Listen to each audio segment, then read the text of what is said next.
بتمن یکی از محبوب‌ترین شخصیت‌های دنیای دیسی و همچنین دنیای کامیک در جهان هستش و خب میدونم که خیلی آرزو اینو داشتن که تبدیل به بتمن بشن. امروز اینجاییم تا تو این ویدیو ببینیم که باید چه راههایی رو طی کنیم تا تبدیل به بتمن بشیم.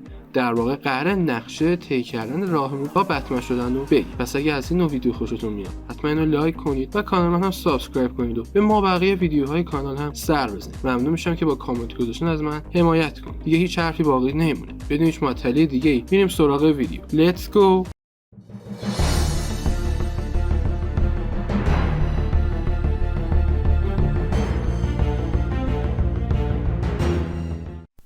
شماره اول که نه تنها بتمن بلکه هر ابرقهرمانی بهش نیاز داره، اونم یه گذشته تراژدیک و غم انگیزه.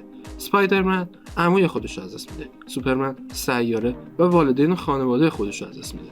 بتمن هم والدین خودش رو جلو چشاش از دست میده.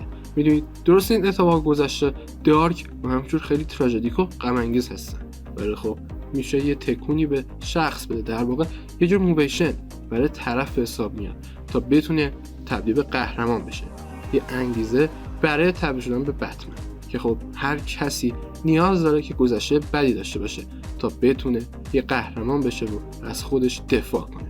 میدونید گذشته های بد و گذشته های تراژدیک همیشه باعث قوی تر شدن آدم ها میشن. شخصیت های کمیک بوکی این قضیه رو خیلی خوب اومده مطرح کرده و خیلی خوب هم ثابتش کرده. شماره 2 صبر و اراده قوی. جالب بدونید بروس وین قبل از اینکه بتمن بشه 10 سال از شهر گاتهام دور شد و توسط بهترین استادان در کوه‌ها تمرین دید و تبدیل شد به این. اولین کاری که کرد صبر داشت که 10 سال طول کشید تا بتونه به این چیزی که هست تبدیل بشه. تو این 10 سال یاد گرفت چجوری با ترساش مقابله کنه، یاد گرفت چجوری مبارزه کنه و چجوری از عقل خودش استفاده کنه. تمام علومی که بروس وین داره، از جمله علم شیمی و حرکات نمایشی و حرکات رزمی و هر چی که مثلا مبارزه با ترس باشه رو بروس وین داره، مدیون همین 10 سال هستش. پس صبر و اراده قوی میشه گفت یکی از مهمترین نکاتیه که شما باید در بتمن شدن اونها رعایتش کنید. شماره 3 داشتن پشتیبان. خب بروس وین افراد زیادی رو به عنوان پشتیبان داره، از جمله همین آلفرد و همچنین شخصی به اسم لوشس فاکس که اگه شما سگانه شعله تاریکی دنبال کنید میشناسیدش. لوشس فاکس کسیه که تکنولوژی های لباس بتمن رو براش فراهم میکنه. در واقع لوشس فاکس یکی از کارمندان وفادار بروس وین در شرکت وین هستش که اونجا کارش کمک کردن به بروس وین و ساخت بت کاستوم هایی که بروس وین میپوشه. و خب شما میتونید به یکی از اینا نیاز داشته باشید یا حداقل به هر دوش، چه آلفرد برای اینکه کمکتون کنه چه لوشس فاکس برای اینکه اینجوری پشتیبانیتون کنه. پس خب این هم شد گزینه سوم که شما نیاز به یه پشتیبان و کمک دارید در این راه. شماره 4 رژیم‌های غذایی و چابک بودن. بروس وین رژیم‌های غذایی خاصی داره. اون در عملیات‌های خودش یه اتفاقایی براش میفته که خب غیر قابل پیش بینی و باید براش آمادگی داشته باشه. مبارزه با جوکر و هر دشمن دیگه‌ای میتونه خطرساز باشه. پس نیاز به چابکی شما داره.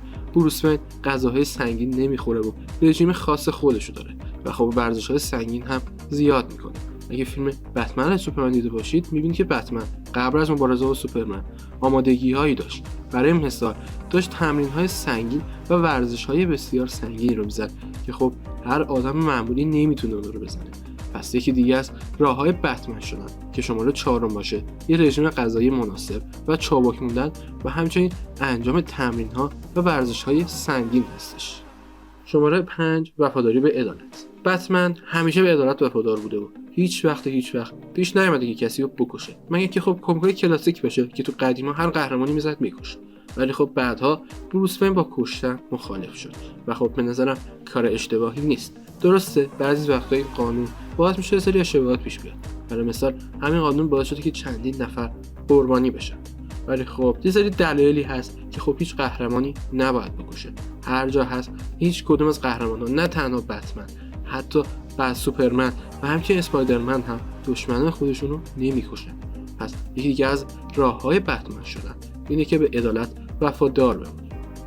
شماره 6 داشتن قدرت تایید کردن. منظور من اینه که شما باید آماده باشید برای هر اتفاق تراژدیک. ممکنه یکی از عزیزانتون رو در این راه از دست بدید یا حتی بیشتر عزیزانتون. مثال میزنم در یکی از کمیک‌ها بتمن جیسون تاد رو از دست داد یا حتی آلفرد رو هم از دست داده و خب این قدرت رو داشته که با این موضوع کنار بیاد و تاییدش کنه. شاید یکی از دلایل دشمنی جیسون با بتمن همینه.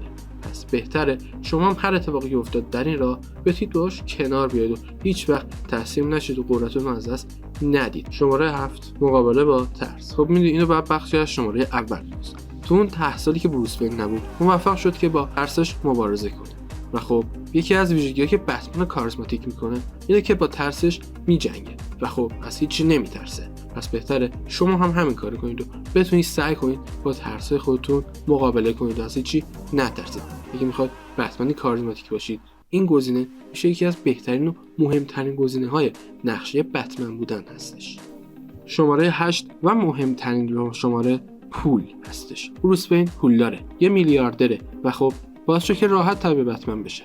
پس اگه شما بخواید بتمن بشید که خب نیاز دارید 10 سال آموزش ببینید، نیاز دارید ساپورتر داشته باشید، کارمند داشته باشید و همچنین خرت و پرتایی از جمله ماشین و موتور و خیلی چیزا مثل بترنگ داشته باشید. خب قطعا نیاز به میلیاردها میلیارد پول هستش.